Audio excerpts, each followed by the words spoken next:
There's about 35,000 of us guys out here at Mare Island. We're working 24 hours a day, fixing up busted ships and building new ones. Talk about your total war effort.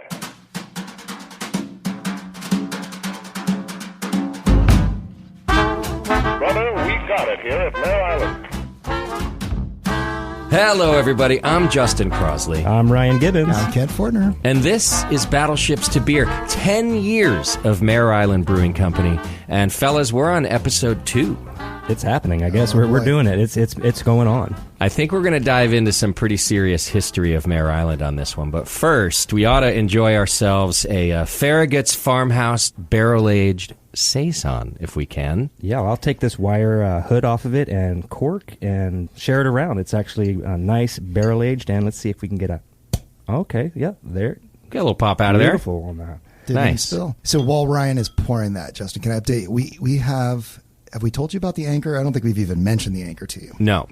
So we found on the waterfront just recently this anchor that we think is from 1885 from a bay schooner, a 2-masted bay schooner. And I'm just encapsulating the story, but basically a ship, it's not a ship, a boat, a sailboat, small sailboat, got stuck in the middle of the strait with its anchor down. The Coast Guard comes along, drags it back to the Mare Island side in order to get it out of clear the channel. As they're dragging it, we believe it picks up this old historic anchor. Oh. As they're kind of freeing the boat days later, they discover this anchor. They hang it on the seawall. I find it as I'm walking out up front talking on the phone, and Ryan comes out, and we're like, holy cow. And Ryan comes out, and he may be 10 years younger, but we needed the forklift on this thing. Okay. Because it was large. And we bring up this thing. It's clearly really old. The newspaper gets involved. We go back to the foundation, which is the Maryland Historic Park Foundation, and we look up on newspapers.com, which we just digitized all the papers in Vallejo going back to 1860, and we do a search, and we find out that the schooner Solano lost its anchor in 1885 by hooking into a gas line that ran from the mainland over to Mare Island. Went back to the foundation, found the map with the gas line on it, and we're still in the process of researching exactly how this boat ended up where it did, where we found the anchor. But we think we may have found the anchor from the schooner. It's the right size, shape, rusted. It's amazing, this thing. It's at least 100 years old by the amount of rust on this thing. The things that fall in your lap at this brewery it kind of blows my mind. Like, what is the luck? Like, the chances of that happening? Well, but you also just, you're this is probably twice a year something like this happens. Something comes up, and then first of all you figure out, why the hell is this anchor that weighs 600 pounds sitting on the side of the dock here? Right. And then B, where's it come from? And then I love the fact that we're like in the middle of this tangled web of history and newspapers.com and the reporter and all this stuff, and we got the forklift to get it out of there. Yeah. And we're like putting together this story. It's super fun. Meanwhile, 10 years later, we at least have 80 other employees that are running the business while Kent and I are playing our own little adventures in history on Mare Island. You guys are like, it's Mare Island Mythbusters happening out there right now. I think we might need a YouTube show, not just a podcast. Stay tuned. Ryan and I are out there. We're picking this anchor up, and the employees are just kind of walking by like, all right, another day at the Mare Island Brewing Company.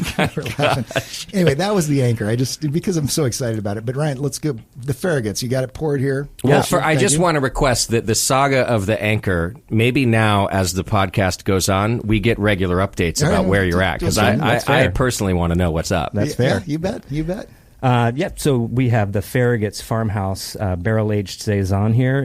This was actually one of the 4 beers we started with. And, again, as us being wine guys, we wanted to come out with something barrel-aged. And so we made this beautiful Saison and put it into some old White Rock Chardonnay barrels. And one of the things about sours, as you know, Justin, you can let it be a touch sour, or you can let it be all the way sour, no matter how long you stay in barrel. And we kind of do this about 3 to 4 months, because we want it to be a component in there, not the Mick Jagger up front just taking over the show. I gotcha, yeah. But with this, it's a really just nice, delicate Saison when we go in, and when it comes out, it's Brett and lacto, and it's got all the funk that we want, which is kind of funny. I remember the first time I brought these barrels into the brewery, and I told Kent that I was putting Brett and lacto into it, and those are like the devil in winemaking. Right. You don't invite any of that into your house, and it's still one of our mainstay year-round beers. And we actually just started bottling it up 3 years ago with our holiday release for our beer club members. It's part of our what we call our Three Wise Men. And the one that we bottle up, we refer to as Murphy the Pig. And if you guys will indulge me, I'd like to tell the story of Murphy the Pig. So Farragut we refer to him as a badass. He was the first admiral of the Navy ever, of the U.S. Navy, because back in the day, we were fresh off the Revolutionary War. We felt like admiral was an aristocratic sort of title. We didn't want to have admirals. But he started in the Navy at the age of 9. He was enlisted into the Navy. That was 9 years old. 9 years old. Wow. And his labor laws were different then. His first title was boy. That was what he was. And then he became a midshipman. Part of it was because his father was a captain who had been commissioned into the War of 1812, and he didn't know what to do with his son, so he took his son with him. But Farragut served for 62 years in the Navy. So at a certain point, you run out of titles, and you got to give him admiral. So he was the very first admiral. He was famous for uttering the phrase, "Damn the torpedoes, full steam ahead." He lashed himself to the mast as they were going into the Battle of Mobile Bay during the Civil War, and they were going. Back then, torpedoes were actually mines, and he was saying, forget about these mines, let's just plow on in here. And that's what he's famous for uttering. Just a badass. Yeah, just totally. But the Murphy the Pig, so when he was 14, he was a midshipman. He was what they called a prize master. So the ship that he was on, when they would capture a British ship, they would basically tell the captain of the British ship, "You're no longer captain of the ship. We're going to put somebody in charge of this prize who's going to be the captain." And that would be 14-year-old Farragut, which was like the ultimate insult to whoever used to have that ship at the British. So they would put Farragut in charge of that, and he would follow his dad's ship back to some port where they would, park the prize, take off all the loot and booty and everything else, and then they'd continue on their voyage. So they were doing that, and his father's ship, the captain's ship, and Farragut's ship were going across the water somewhere, and the British came en masse, and they recaptured their own British ship and captured Farragut's father's ship. And back then, when you captured a ship, you got everything on board that ship except for the personal possessions of the sailors. And little Farragut, age 14, walked up to this British captain, and he says, "That pig that you see on here," because all the British were thinking, "Oh, there's a pig on here, pork for dinner." Yeah. "That pig is my pet pig, Murphy. He's my personal possession. You may not claim him." And they thought this was hilarious. Said, "Well, all right, let's figure out how to solve this." So they went and got their 14-year-old midshipman, and they got Farragut, who was 14. They said, "We're going to have a fist fight. We're going to see who wins. Whoever wins gets to keep Murphy the pig." Wow. As we said, Farragut was a badass. He wins the fist fight. He whooped that British boy's ass up and down that ship. And Murphy lives to see another day. So we have a beer in honor of him called Murphy the Pig that sort of dovetails in with our Farmhouse Saison. Well, what it was, the Farragut's was actually the original iteration and idea of this recipe, but as we were tasting it in tank, it's such a beautiful, delicate Saison that I really wanted to release the Saison on its own to kind of show our customers here's what it is, and this is what it turns into to be the Farragut's. Sure. So when we were trying to figure out a name for it, we had already, dubbed this the Farragut's Farmhouse, so we were like, all right, we got to find a story from Farragut's youth, and then that's where Murphy the Pig came from. So we have Murphy the Pig Saison we release in the spring, and then we have the Farragut's Farmhouse that we release in the fall.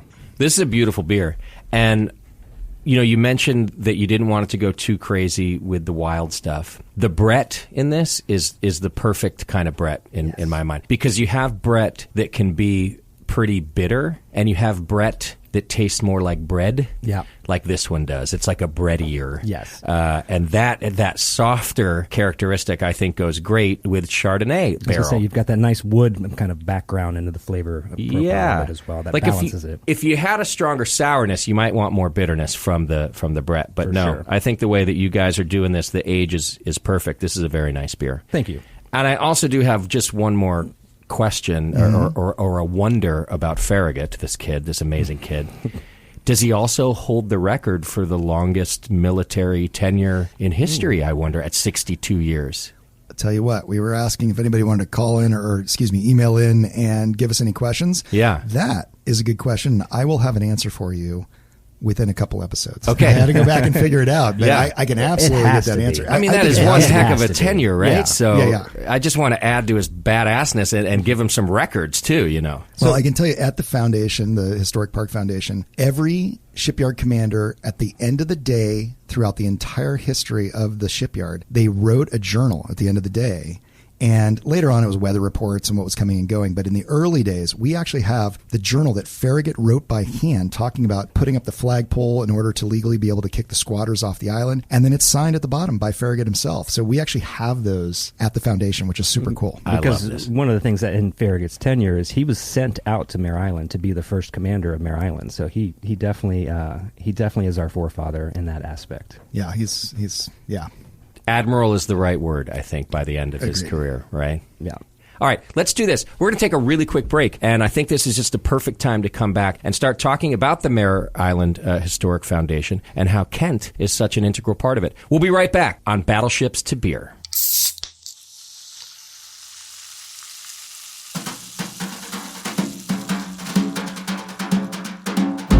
All right, Kent, so as we are doing, our marketing director extraordinaire, Max Walker, has written up a commercial for you to read that I haven't seen and you haven't seen, and I'm going to hand it over to you now.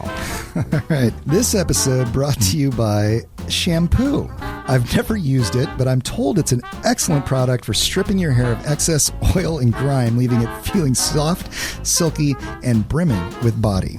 Shampoo. Pick some up at grocery retail chains wherever Mare Island Brewing Company's beers are sold. Oh, Max. Yeah, you do look a little greasy. Welcome back to episode 2 of Battleships to Beer, 10 years of Mare Island Brewing Company. And we started to dive into some of the very unique history of Mare Island, as you're going to hear all throughout this podcast. But I kind of wanted to get into the part where, why does Kent know so damn much about the island? And it turns out, I don't know when you became so, I think you should tell us, but you're the president of the Mare Island Historic Foundation. I have the honor of being the president of the Mare Island Historic Park Foundation. I'm going on my 3rd year. I've been on the board about 4 years. And it is an amazing group of people. Some of them worked on the island. Some of them have just been super interested since then. And they, like Ryan and I, realize the value of what's going on Mare Island and trying to sort of retain that. But my entry into all this was the house that I bought on Mare Island, which I think we may have touched on last episode. Yeah. It is, it was built in 1916, added on in 1921. I went down to the foundation, not even knowing the foundation existed until I kind of Googled it and said, hey, this house that I just bought, and they're like, oh, you bought Quarters U. And I was like, all right, it was called Quarters U. I at least know that now. And they said, yeah, here's the history of it. And it's pretty remarkable. The island was like 98% shipbuilding. It was like 2% communications. And one of the coolest parts of the communication aspect is before radio, because we're talking like late 1800s, 1860. Sure. Before that, they raised homing pigeons at the tallest point on the island. Wow. And every ship that left Mare Island got 3 pigeons, and they would write weather reports, enemy sightings, waves, accidents, emergencies, etc., on, little pieces of, I guess it's rice paper that they use, and then they would wrap it around the pigeon. They would send one-way communication back at the Golden Gate Bridge, which is probably, 15 miles? No, maybe not even that much. As the pigeon flies? As the pigeon flies. Yeah. 25 miles out to sea. And then the record for a pigeon making it back to Mare Island over water, mind you, is 452 miles. That's incredible. Yeah. So that was how the communication used to be. And we crafted, and Ryan, we put together a 3 Pigeons IPA that we make that is that very popular. Pays homage to it. It actually, the funny story about the 3 Pigeons is at every one of our beer club parties, we come up with a game or some sort, and this had to be probably one of our best games we did. And we found what is it called? He was a fancier. A pigeon fancier. I wanted to say falconer. I knew that wasn't it, but he's a pigeon fancier that lives in Napa, and he actually used to work on Mare Island, and he has homing pigeons and races them, and he's in the whole pigeon circuit. So we found him, and the game of that beer club release of the 3 Pigeons IPA that we do was to bet on what pigeons would get back to his coop in Napa the fastest. Wow. And so we had Max come up with bios of all the birds, and all of them had this guy races the underground circuit. El Gordo was one of them. And then he put the just irreverent, one of them, his name was Kevin. He used to be an accountant, and he gave up his day job, and he wanted to really just test his skill at the circuit. So everyone bet on Kevin just because of the name of the story behind it. And Kevin was the only one that didn't make it back to the pigeon coop that day. Didn't make it at all. And the fancier said that this is what happens. Maybe they find another mate on the way or whatnot. And so to this day, we still get asked, Have you seen Kevin? Oh, my I gosh. mean, for 6 months after, our Facebook feed was just filled with somebody, we're in Seattle, and here's Kevin. And it's just some random pigeon. Could have been Kevin. We don't know. This is amazing. Kevin lives on. Oh, yeah. So those pigeons, that was the way they used to communicate back in the day. And then radio came out, and there used to be a series of radio towers all the way from Sonoma across Napa down to us in Mare Island, and all that fed into one building. And this 2% that was communications was run by a captain's level position that lived in the house that I ended up buying. So that's how this history kind of ties back. And the big sort of claim to fame and is sort of is wild is when the call from Pearl Harbor came in saying Japanese attack, this is an air raid, this is no drill. That call came into Mare Island, and the guy who lived in my house was the radio officer in charge that received that call and then sent it back to FDR. That's amazing. Yeah. And so, I mean, it gives me goosebumps to think about every time. And so, Mare Island was this fulcrum because not only did we receive the message, but also they thought there was a invasion of the mainland imminent at that point.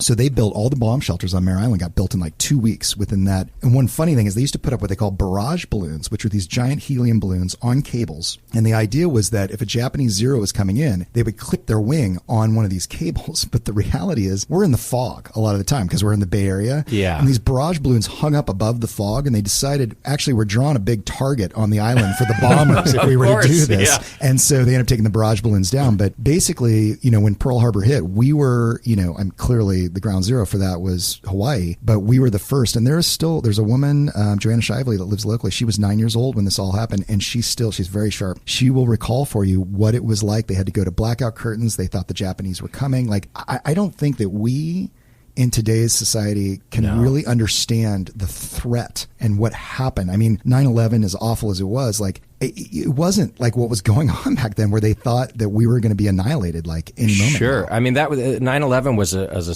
surprise. And in fact, even halfway through it, we still didn't really know what was happening. This was an anticipation. This was like a living in anticipation of, oh, this could go really bad. Exactly. Yeah, exactly. What a different time. And I think now, even after 9/11, we can't really think in those terms. Like, since that time, our defenses have been built up so massively. We have spent so much budget on American defense that it is really hard to imagine that being a thing. My understanding is that prior to 1940, there was kind of the wind down from World War I, which ended in 1919, if I have my history right. And it was kind of winding down, and Mare Island was atrophying a little bit. And then wham, this happens.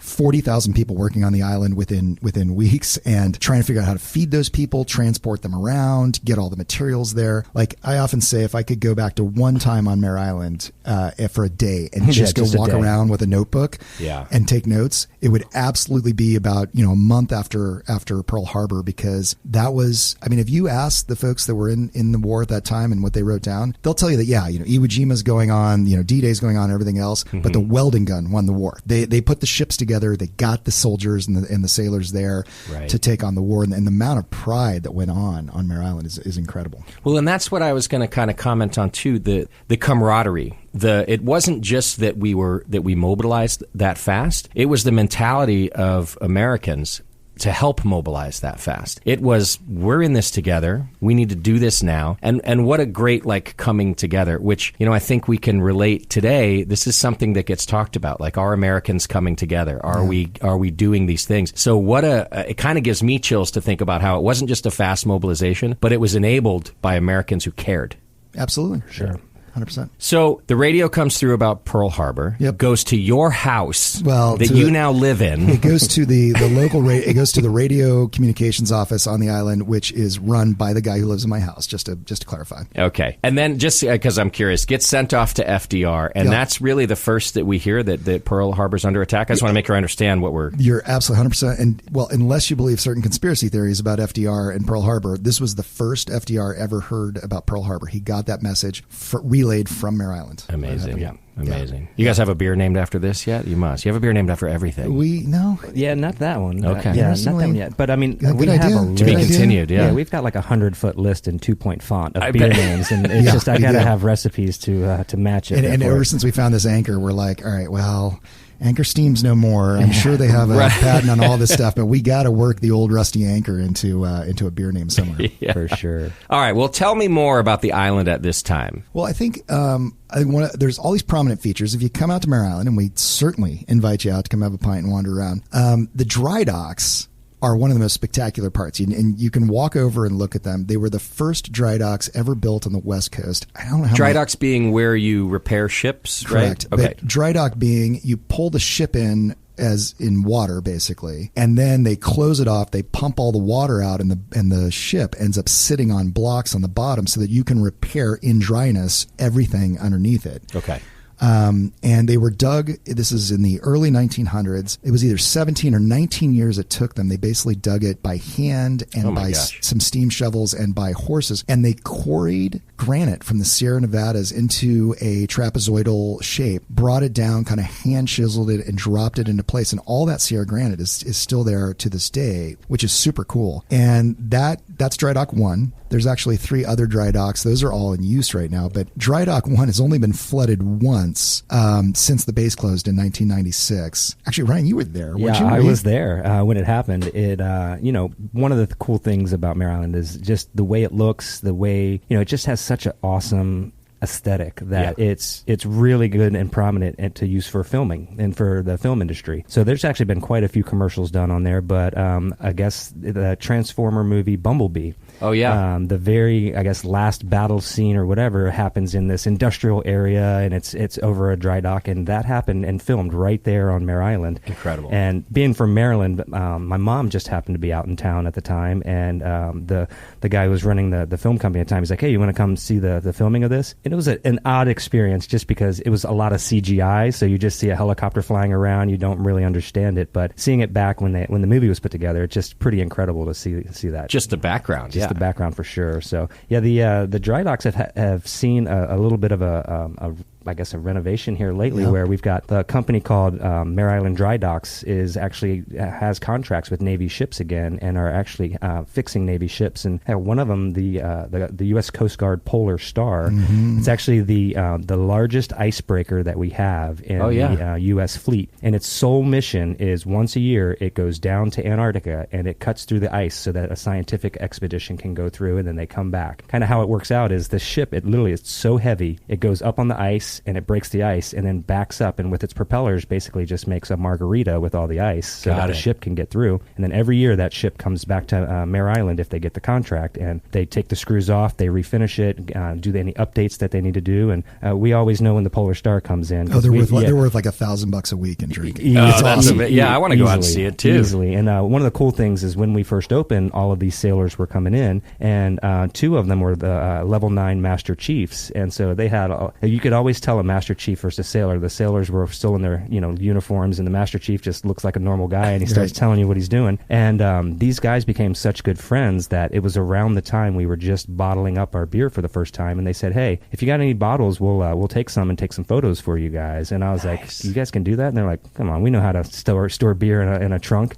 And so I gave them some of our first bottles that we did, and we have some fantastic photos of our beer down in Antarctica at McMurdo, the McMurdo station. And then there's one where they got off on the ice, and there's this huge sea lion, massive sea lion, and our hydraulic sandwich beer right in front of it. Yes. And so, now we haven't had many orders from Antarctica since, but just the ability that our beer has been able to get down there because of a ship that came to Mare Island. Again, the story just goes on. That is incredible. If I remember right, you went on a tour and stood underneath the Polar Star? Yeah, when it was first here, we only had 4 employees at that time, and so I was like, oh, this is kind of cool. We should do a little outing, and they gave us the full tour of the Polar Star. We got to go under it while it was on its blocks in the dry dock, and tell you just don't realize how massive those ships are until you're under it and hoping those blocks hold up. Yes, of course. I missed that tour. I can't remember where I was. I remember Ryan sent me a picture of the whole staff, all 4 of them down underneath this boat. I'm like, oh my God, of all the days for me to miss, this is such a bummer. Trying to imagine how big the dry docks are themselves, because when you're talking about them being built so long ago, I'm thinking, well, ships weren't that big then. No, they must not. They're big. These things are. We've got photos where they have 3 submarines in one dry dock Wow. at the same time getting worked on. So Okay. they definitely made them. Everything was made to last back then. Sure. So they made it big enough. And when they pump the water out, the boat just settles into a series of cradles or concrete blocks with wood pieces on top of them. And what's amazing is they have to know the exact geometry of that boat hole, right. Pump all the water up, put those in the right places, and then they fill it up with water. And then they have these things called stringers, which that's my understanding is what they called them. And they're these small boats that would run these strings across the water so that when they bring the ship in, they bring the ship right up to the string, kind of like you're pulling into your garage and you got the swinging tennis ball and you go until it hits your windshield. Yeah. They bring the ships in right up to the string so that then when they pump the water out, it would seat and settle just perfectly into those cradles. And we do have 2 of those stringer boats at the brewery, Gumby and Duke of Earl. Yeah. So these are like little rowboats, basically? Okay. Yeah, they're little rowboats. And, I don't know where exactly we got them, but I know that they were gifted to us. And they were in a warehouse. They stayed in storage for a while because we didn't know what to do with these. And then the pandemic hit and everybody had extra time on their hands. And so we actually found a crew to come in and hang them. And they actually hold our lights above the bar. Nice. So, of course, naturally, we did a post on our all of our social channels, and we got a call from a guy from Santa Rosa, and he said, I saw your boats. You want to know how they got painted? I'm the guy that did it. Wow. And I said, please come on down. And then he and I spent about 2 hours on the waterfront talking about, what happened, how we did it. And I said, how were you able to name these boats? And kind of, you're thinking of the Navy and there's honor and there's just not this kind of foolery around. He said, well, I was the one with the paintbrush and no one told me to stop. And so I said, well, I get Gumby. He said, yeah, did you find Pokey? And I said, no, I didn't find Pokey. And then I said, well, what's the deal with Duke of Earl up there? And he goes, well, Earl was the name of our foreman, and I figured if I named a boat after him, I still wouldn't get in trouble. There we go. Nice. So yeah, it's again, we found these boats. We didn't know what they were about, and then a couple months later, we get a guy who gives us the exact story and was excited to tell us about it. It's kind of like the Anchor. Shameless commercial plug. Come on down to the Coal Shed Brewery. You can see them. They're up there above the bar. You can check them out. And if you want to follow us on Instagram, we post pictures like this stuff all the time. Yeah. Well, and this, I just hearing all of this, you guys have such a wealth of history, obviously, but then the characters that come out of it. This really is the reason that I love this podcast series. Mm-hmm. I love this idea to go through it because, most other breweries, while we all have a cool history, everybody's got a story. This one is full of 1,000 stories, and that's what makes it so unique. Well, even more so, it's our story of America, not a lot of people have heard these stories before. And I mean, again, I would have never known what a stringer boat was, I know Gumby is, but this stuff, it just comes to us, and it's completely organic, which is pretty great. I love it. All right, we're going to take another quick break, and when we come back, more history of Mare Island and the Mare Island Brewing Company. Hang in there. We'll be right back. Hello, podcast listeners. We want to thank you for listening to Battleships to Beer, and we hope you're enjoying it. If you'd like to reach out with any questions about this episode, Mare Island history, or, of course, the beer, email us at podcast@mareislandbrewingco.com. That's podcast@mareislandbrewingco.com.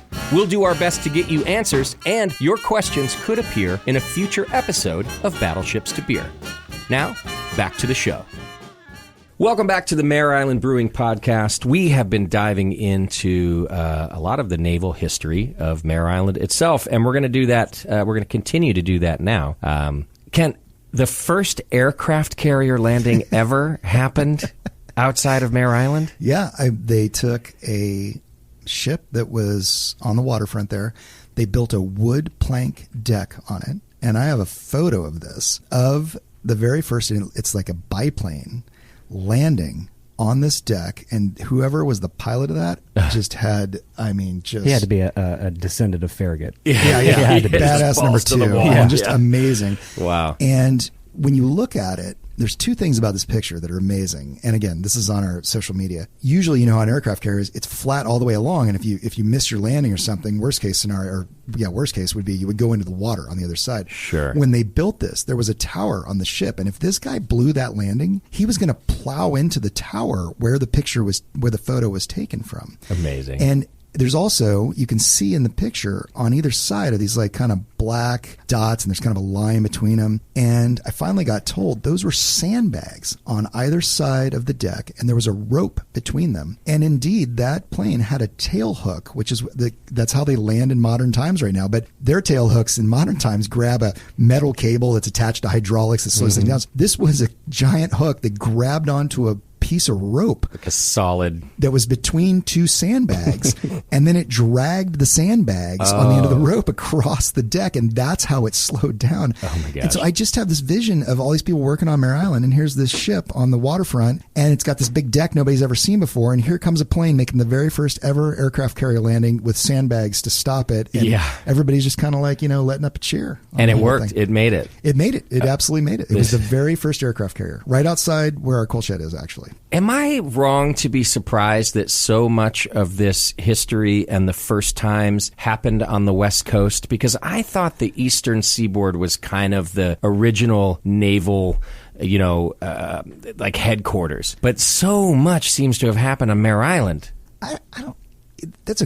First of all, it's a great question. I don't know the actual answer to it, but I'm feeling that Silicon Valley and the digital age and the new age and everything else are sort of breadcrumbs and echoes of the type of exploratory things that were happening in the Navy that maybe could only happen out in California, a long ways from the peering eyes of DC. And I was thinking as well, like, they were just so far from headquarters, from DC and the main brass, that they're just like, you know what? Let's put a plane on that ship right there. I've got 4 beers, and it says you can't do it, and 2 sandbags and a rope. I mean, that's a good point. That's an excellent point. I guess the explanation I was thinking of is that we were just trying to get closer and closer across the Pacific, too. Yeah. Because this is where we thought the war was going to ultimately come from. So maybe it made sense to have our technology and stuff working there. But I actually think Ryan's probably closer to right. It was like, nobody's watching, so let's try this. We've reached the edge of my history, but that is those are viable options. But the amount of, nuclear... the amount of testing and things that they did, we took coal and turned it into steamships through oil. We were the first ones to convert ships for that. There are a lot of firsts on Mare Island, and maybe it's the spirit of California. That's what I'd like to think. There we go. I'll take that. I got to say, Justin, you've got some amazing questions. You've kind of gotten us stumped. And I don't mean to stump you with them, but no, it's actually been great because it kind of it invokes us to kind of look at more history, and I got to imagine that people out there would want to have some questions too. So if you have questions, just send an email to podcast@mareislandbrewingco.com, and maybe we'll answer them on an upcoming episode. There we go. If I have enough time, I'll take it down to the foundation. I may be president of the foundation, but I'm not the guy with all the history. There are people down there that are amazing in what they know and write and everything else, and I'll take it down, and we'll take it down and figure it out. Perfect. It's just so fascinating. I can't help it, and I bet you're right. Our listeners will feel the same. Hey, sticking to the waterfront, can I tell you about the ferries a little bit? Yeah. Because we make a beer called Ferry Number 2, which I absolutely love. But one of the things actually all the way back to World War I also, there's really no easy way on and off the island. And to this day, there's no easy way. Yeah, I was going to say, you get caught at the causeway, and you'll there's a blue bridge, and if it goes up, a drawbridge, you're waiting. Oh, yeah. You're 20 minutes just on your phone. Okay, yeah. And Ryan and I have, there's just code for it. Like if you've got a meeting and it's like Blue Bridge, we know exactly what's going on if something happens. But the way my understanding is there were 9 different ferry terminals over on the mainland that sent all these sailors and all these workers over on these ferries to get to Mare Island to work on Mare Island. And the mainland being Vallejo, Correct. Essentially, right? Yes. Okay. Correct. So you're crossing the strait, which is maybe 100 yards across. It's not that far. And there's a family called the Rahagas, actually, that kind of owned the ferry concession, I guess would be the word for it. And I will say I heard this great story from somebody the other day. I don't know if I've even told you this, Ryan. They used to, as the ferry was going away, they'd have a group of guys, and they would all put in $1, or maybe it was 6 pence back in the day. I don't know how much it was. And they would be holding this, and they would wait till it starts pulling away, and they would start jumping the gap to make it onto the boat to go all the way back over the Mare Island. And whoever jumped last and made it got the money that had been collected. And if you didn't make it, it ended up in the water, you didn't get it. And if you jumped too early, you didn't get it either. And so they were telling that story. But, there's still ferries that go back and forth to this day. It's an important part of Mare Island. I think it'll be an even more important part of Mare Island, sort of in the future. But there's this one ferry referred to as Ferry Number 2. It was built in Portland, if I remember right. It operated in Portland. It came down after World War I and operated for a long time between the mainland and Mare Island. And it was the Rahaga family that that worked that ship as well, I believe, wasn't it? Correct. Yeah. Have you visited ferry number 2, Ryan? I can't remember. I if you've haven't been visited, but I hear it's actually currently in Sausalito over Correct. there. And I know that we've been into the front room restaurant that's at the ferry landing with us in Vallejo. It's still owned by one of the Rahaga families, and he was showing us around, and we're like, that's kind of a cool little wheel there. It's the the old steamship wheel, and he goes, oh yeah, that was off of one of the ferries from back in the day. And when he showed us the picture of it, it was ferry number 2 that we're talking about here. And this ferry, if you're a music buff or a beatnik buff, it sits over in Sausalito, and you can actually look this up on YouTube. I can't remember how to Google it exactly, but if you kind of Google it, there was a time when I believe it was Jack Kerouac and like Janis Joplin was on there at one point. Ginsberg was on there at one point, and they have recordings of them kind of having a mind-altering session on ferry number 2 over in Sausalito after the boat had been basically decommissioned and put over there. And it's still there to this day. You can't really get to it very easily, but we started making a beer called Ferry Number 2, which is... It was during the pandemic that the ferry that takes off from our Vallejo tap room, WIDA, the operating body of that, they had a new president that was in charge, and they were trying to figure out a way to get ridership back onto the ferries. And he is apparently a big craft beer guy, and so he came up with this marketing plan to get ourselves, East Brother, and I believe it was Faction as well, to do a beer for the ferries that come in and out of the plazas around there. So we were looking for the history. We found, of course, about this ferry number 2, and we made a nice IPA called Ferry Number 2 that they served on the boats. Nice.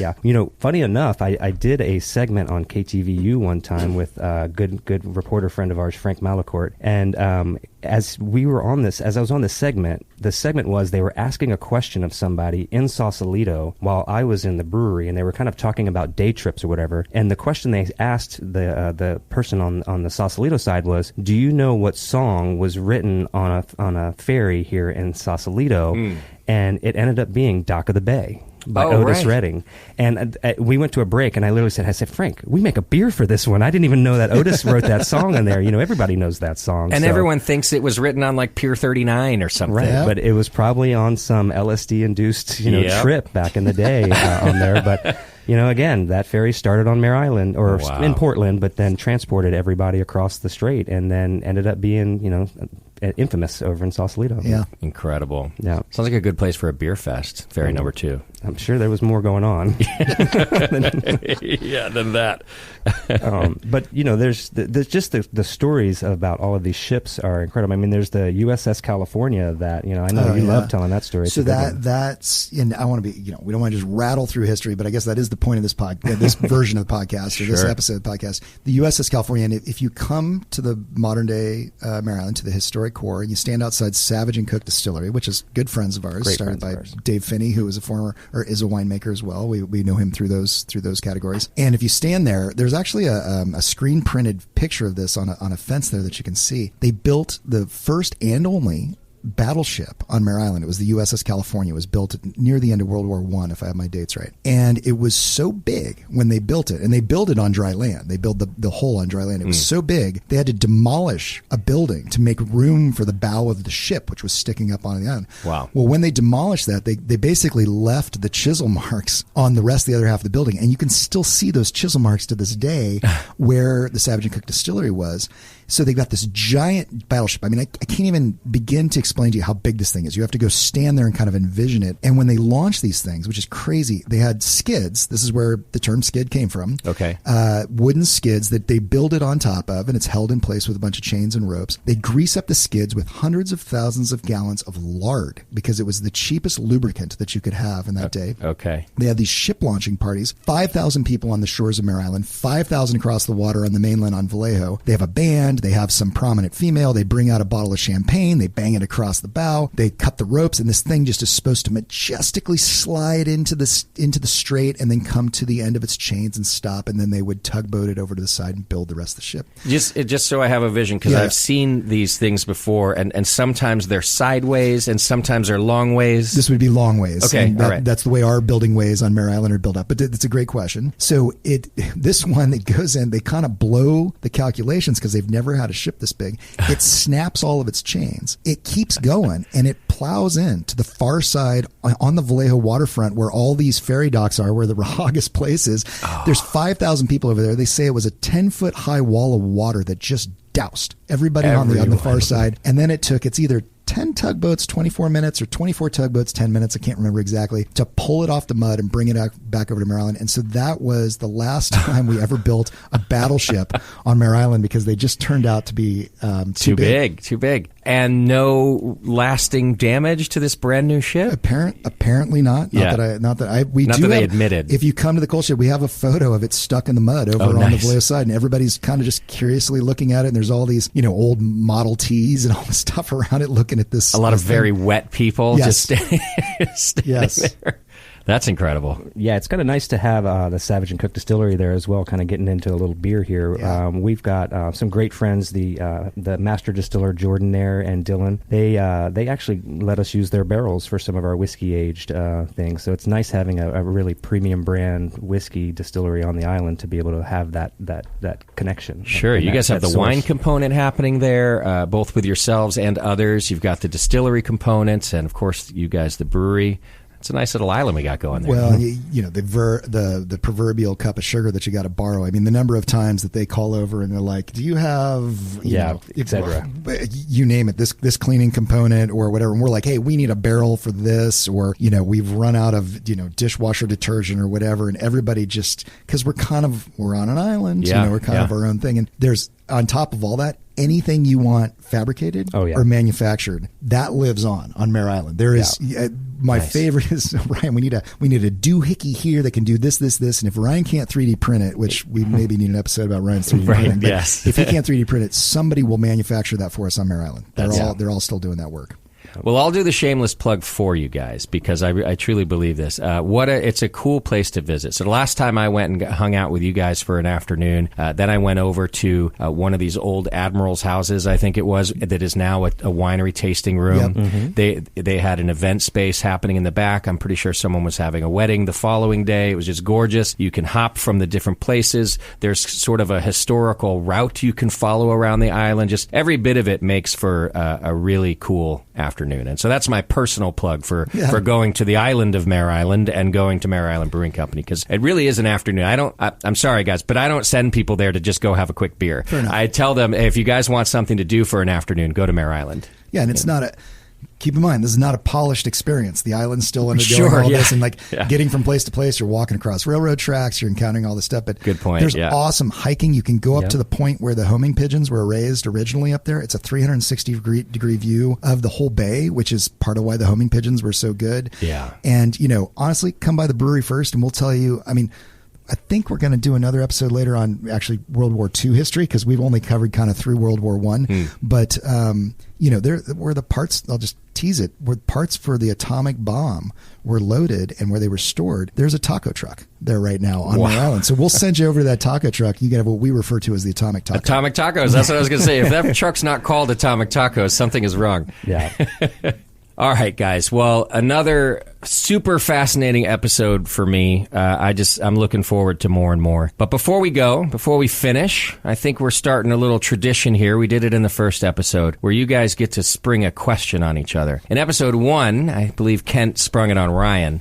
We going vice versa this time? We are. I do have one all queued up and ready to go. Nice. Oh, boy. Yeah, it's a good one, but I think it would be interesting to know. So here we are, 10 years since we've had the business open for retail, but we've been in a partnership for 11 years. So on the spot, what's been the most, I guess, proud or rewarding experience of the brewing company outside of me?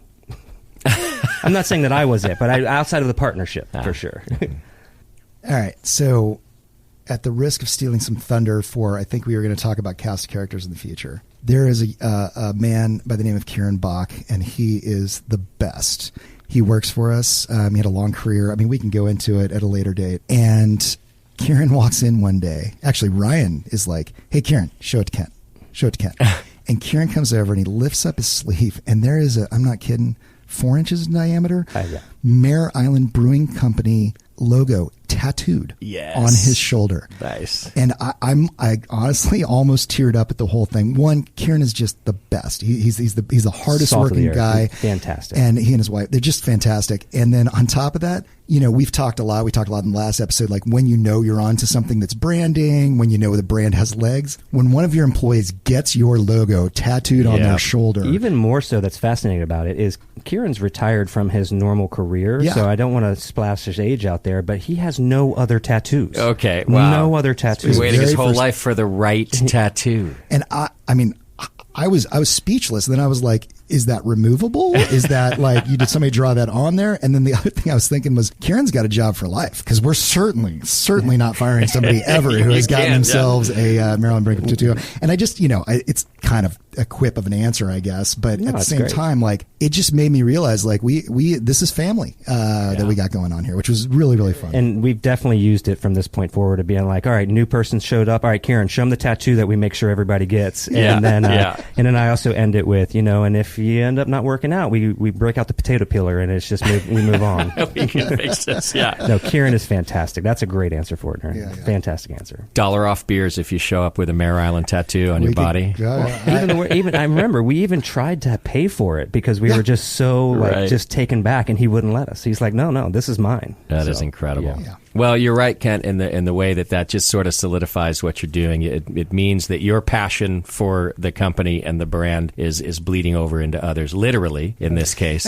So that's awesome. For sure. All right, gentlemen. Well, thank you for educating me and our listeners on another great episode of the Mare Island podcast. We'll be back with episode 3. We're going to be talking about the Coal Shed Brewery, which is all about building out a new brewery in a 1901 coal shed that once fueled Teddy Roosevelt's Great White Fleet. So if you thought this one was interesting, stay tuned for the next one. And we've got a lot more coming up for you. Kent, thank you. Thank you. Ryan, good to see you. Great to see you. We'll see you all next time on Battleships to Beer, 10 years of Mare Island Brewing Company.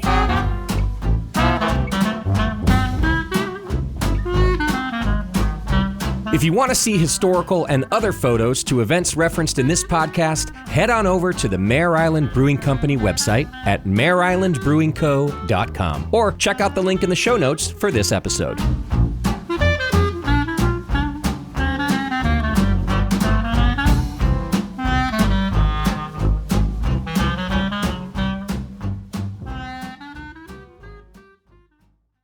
Hello, everybody. I'm Justin Crossley. He's ready to go. I thought you were saying I'm Justin. Sorry. Thought you were just going to say Justin. And you said keep it close. We're going to leave these bloopers in. I'm still riding. I'm just going to step on your toes. Which one of you had the caffeine? Remember when I said I had to slow down?